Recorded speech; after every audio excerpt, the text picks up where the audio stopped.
Hello, what is up? We're going to be reviewing Boruto episode 73 today.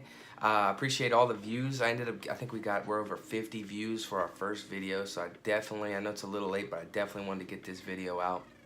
I wanted to start off with news that next week it's going to be a 1-hour special, and Kishimoto and the anime are going to be working very closely together for this episode. So the animation, the storytelling, everything should be right on point and very intense, very good, and very well done. So here we get Yamato, who we haven't seen at all, and he's looking old. He's looking probably like in his 40s. Very similar to Kakashi age-wise. He seems to be more of a low-key ninja. He's not really, he doesn't hold a powerful position. He's just on a scout mission. He's obviously keeping an eye on Orochimaru. He's looking for Boruto and Sarada to show up there, as you know, everyone back at the village, I'm sure, is probably pretty sure that's where they're heading. We get a nice little scene with Orochimaru and Yamato, and basically just confirms Orochimaru hasn't changed a damn bit. He's just worried about his science. He's just worried about his experiments. He's just worried about, I think he says something like unlocking the secrets of the world, right? So he hasn't changed a bit. He's all about himself. So then we get Boruto and Sarada. They come up with a plan. Sarada's going to transform into Mitsuki. She's going to lead the Yamato away. Yamato, obviously, they get right on her. They're getting ready to seal her up and trap her. And then we get Karin come in and kind of save her. And then we have a nice little exchange between those two. She compliments Sarada on her glasses, which is a nice update on Karin. We know she's working with Orochimaru. We haven't seen her either. I know we had that little episode where Sarada thought Karin was maybe her mother, but obviously it's Sakura. And that was a nice tie-in from the previous episodes. So anyway, they get together. Karin turns into Mitsuki. She leads the Yamato away, and she stalls him, which allows Boruto to get in to see Orochimaru. So Boruto comes in. He sees all the clones. He's like, what in the world is going on? Orochimaru steps up. He's like, basically just confirms again that he hasn't changed very much. He's like, all these clones are Mitsuki. Basically, Mitsuki's expendable to him. He calls him his son, etc., but his words aren't really matching up. He's got a seal in him, where if anyone finds out what he truly is, which we really don't know, he'll self-destruct immediately. And it just feels like Orochimaru basically just created a bunch of Mitsukis, and he's going to create more Mitsukis, and he's going to take the data from previous Mitsukis and make the next Mitsukis better. So he looks at them like lab rats, not really like sons. And Boruto has a hard time believing this, and he's really shocked by the moral compass of Orochimaru, but obviously none of us are. Orochimaru has been doing this forever.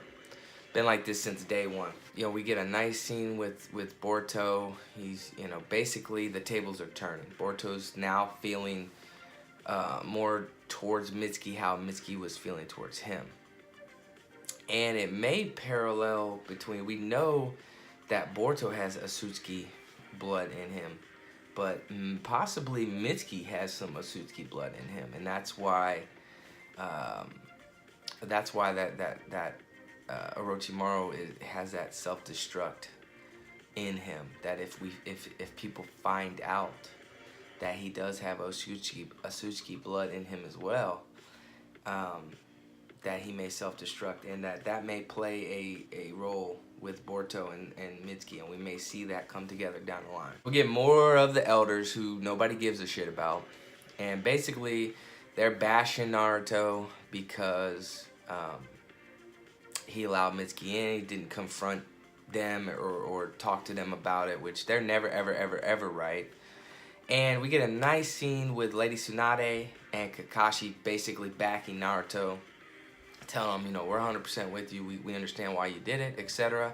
Let's not bash him for what has happened. Let's try to fix it. Right. We also get another nice scene with Konohamaru. He comes in. He's basically like, you know, why would you not tell me about Mitsuki, and why would you put him in my group? Referring to the fact that Orochimaru killed his grandfather, which was very traumatic for Konohamaru. And basically, Naruto makes a really strong point that, you know, there's no original sin, and that you can't really fault Mitsuki for what his father did. You can't blame Mitsuki, and you can't judge a book by its cover. And because that's what happened to Naruto. When Naruto was a kid, everybody looked at him as a troublemaker. He had no friends forever, and they judged him because of previous things that had happened with him, and the fact that he had the 9 tails in him and all that. So there's a nice little comparison with child Mitsuki and child Naruto, and how, you know, Naruto has empathy for him. And obviously he did the right thing, because Mitsuki's thriving. He was thriving prior to leaving, and he was doing great. He had great relationships. He had great friends, and he was succeeding, even though all of his background was very similar to what Naruto had went through. He was living by himself. His parent wasn't in his life. Although he had a parent, he's not really in his life. Similar age. Things could have went really, really wrong for Mitsuki, and the fact that Naruto dealt with him the way he did and put him in the situation to succeed is wonderful. At the end, we get more of Orochimaru being a snake, and that he is, and he's sending the girls to see the great white snake at the Ryoki cave, and he mentions, I hope you guys can make it back alive. And, you know, that's not going to scare Boruto or Saradai. Both of them are extremely strong-willed. They feel so strongly for Mitsuki, even more so now, because they feel like they've taken him for granted, and they need to see him again, and they need to tell him how they feel, and they're not going to stop until they get that done. At the end, they run into Shikadai, and his group, and basically their job is to stop them. So we're going to get a nice confrontation between Boruto and Sarada versus Shikadai and his squad. And basically Boruto's like, I can't stop here. I won't stop here. You guys are going to have to, you know, put me down to stop me. So it's going to be interesting to see this little battle and how this goes down next week. But like I said again, we're going to get a 1-hour episode. It's going to be fantastic. As usual, guys, if you liked the episode review, please drop me a like. And for more Boruto anime reviews, please subscribe to the channel. I'd also greatly appreciate that. Thanks, guys.